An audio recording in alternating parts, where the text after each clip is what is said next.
Hello and welcome back to my channel where I talk about Japan and the JET program, so if either of those things interest you then be sure to subscribe. Today I'm doing a Q&A video. I'm answering your questions. Last week on Instagram I posted to my story asking you guys if you had any questions about Japan, the JET program or any other topic. So in this video I'm going to be talking about things such as my experience with medical services in Japan, like just going to see a GP or finding somewhere to get STI tests. I'll be giving an update on my bathroom, if you remember that whole situation, and more, so stay tuned for all of that. What do you usually like to cook on a typical normal day after work? Well, the answer to this is very unexciting. Usually it's just broccoli, chicken or salmon, and some kind of potato. Whether it's baked potato, sweet potato, mashed potato, or if I'm feeling lazy, I will order from Uber Eats or just get like a bento from the supermarket or something. Come here, I'm gonna eat you! Get in my belly! But this is something I really wondered about before coming to Japan myself. I had no idea what would be available at supermarkets and stuff, but like all the basic ingredients for most basic stuff you can get in, at least in the UK, you can get them in Japanese supermarkets. How did you meet the coolest people at orientation? Hi Hannah. Well, let me tell you, what I did was I wore this exact Blackpink t-shirt on the flight to Japan, and well, naturally, all the cool people came to me. Actually, I recently ran a bunch of mock interviews over video chat with some of my patrons, and a question that a lot of them asked me in our video calls was just general advice on how to make friends on the JET program. My advice was always to really put the effort in at orientation and make lots of friends then, get lots of people on social media and so on, because then you'll have a group of friends that are spread out all over Japan. It gives you opportunities to travel more when you go and visit all those friends, and I just think that's really invaluable in Japan. And then later down the line, it's really easy to just kind of ghost the people you don't vibe with because you don't live near them most of the time. Easy.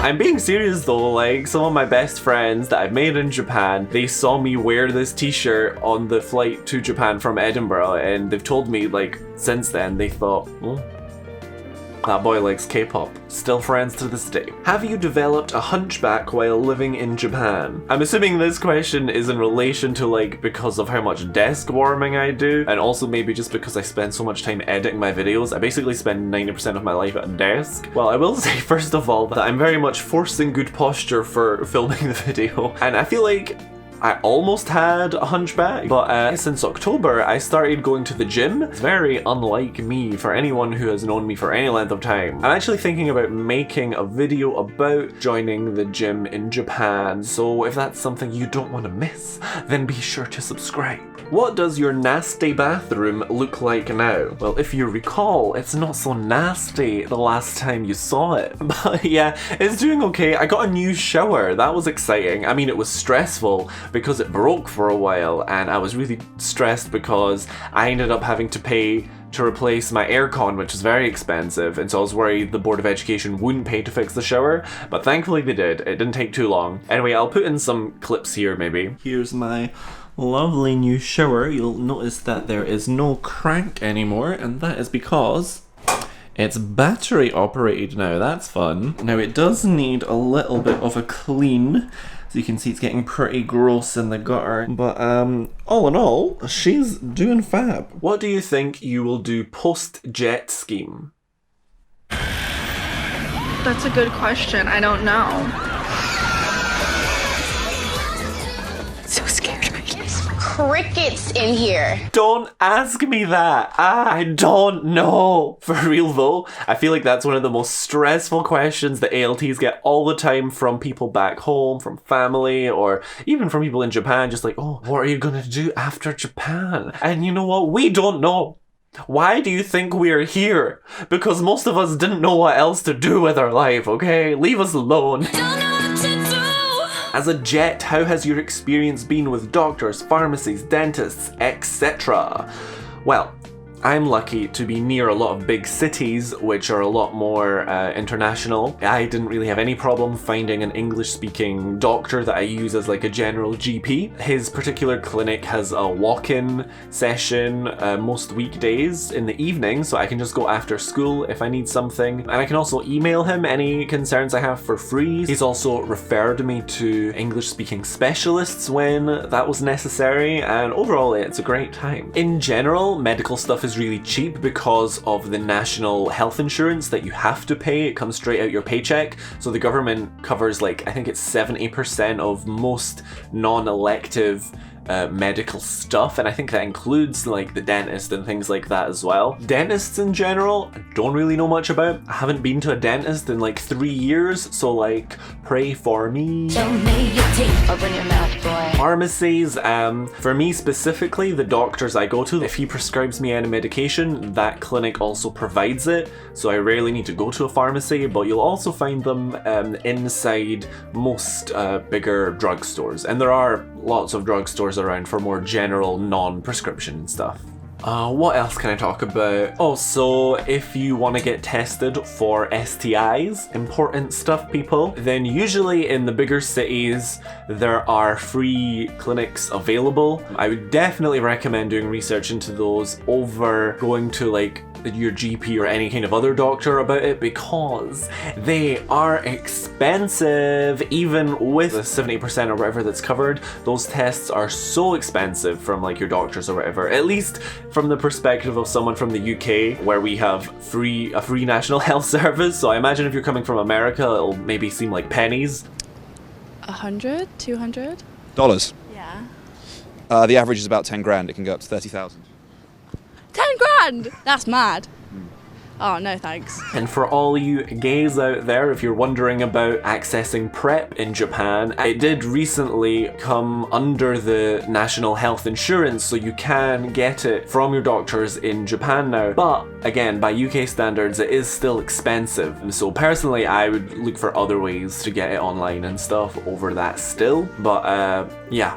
That's the gist of it. I mean, I could talk for ages on this topic, so I'll leave that there just now, but if you want me to make a full video on my experience with the medical system in Japan and medical facilities, then comment it below, and you know, if a bunch of you want that, then that's a video I can make. Has your Japanese improved since you've lived there?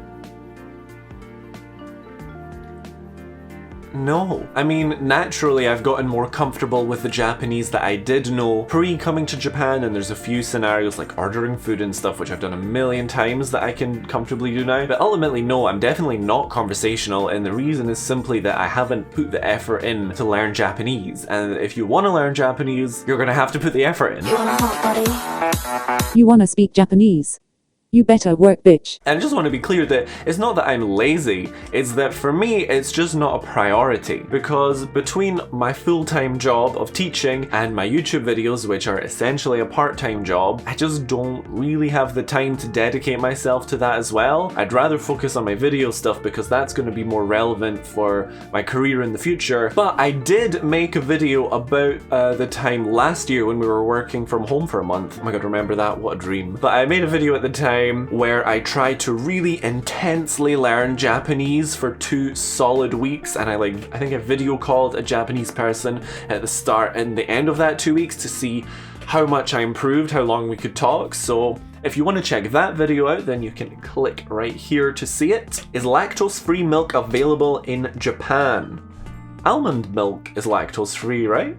Are you dumb? And the answer is yes. If that's the case, then yes, although it may be more difficult to find in more rural areas. Your opinion on gay rights in Japan, or did you already do this one? Laughing emoji. So I have talked about being gay in Japan before. I actually made like a whole video about it, so I'll link that in the description. You can check it out after you finish this video. But about gay rights specifically, I don't think I have necessarily talked about, not 100% sure, but I'll quickly go over it again. Basically, there's not any rules or laws that I'm aware of that are actively anti-LGBTQ+, but there's also not really any laws or rules to protect LGBTQ+ people. Basically, as far as Japan is concerned legally, they pretend like the community doesn't exist. I mean, that's my general opinion on the rights of gay people in Japan, but when it comes to people's attitudes and stuff, that's a whole other topic which I'm not going to get into now in this video. What's your least favorite kanji and why? So this question was actually from a comment in my last Q&A video, which I also checked for this one, so if you have any questions for me for the next Q&A video, whenever that may be, then do comment them below. I will check back here when the time comes. But yes, anyway, my least favorite kanji. All of them.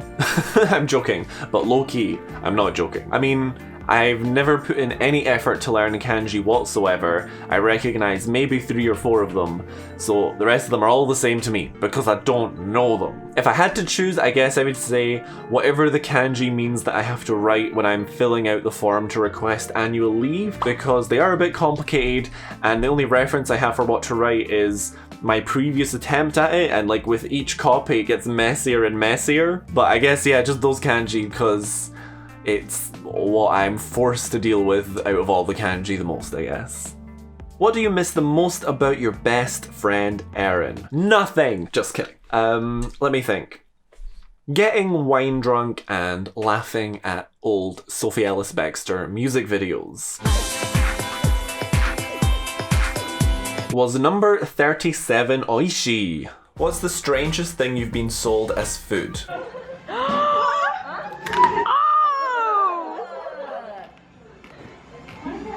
No, it was just very bland. It tasted of fear. Oh no.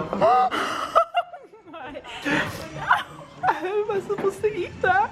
But I think I will leave it at that today. So in summary, comment below any questions you have for the next Q&A video, and also let me know if you want to see a video about getting STI tests in Japan, or just, you know, medical services in Japan in general. And also check out any of the videos I mentioned which I linked below about my bathroom transformation, or being LGBTQ+ in Japan, or the learning Japanese one, or even the previous Q&A video in case you missed that one. If you enjoyed this video, then leave a like to show your appreciation, and subscribe if you want to see more content about Japan and the JET program. Okay, bye!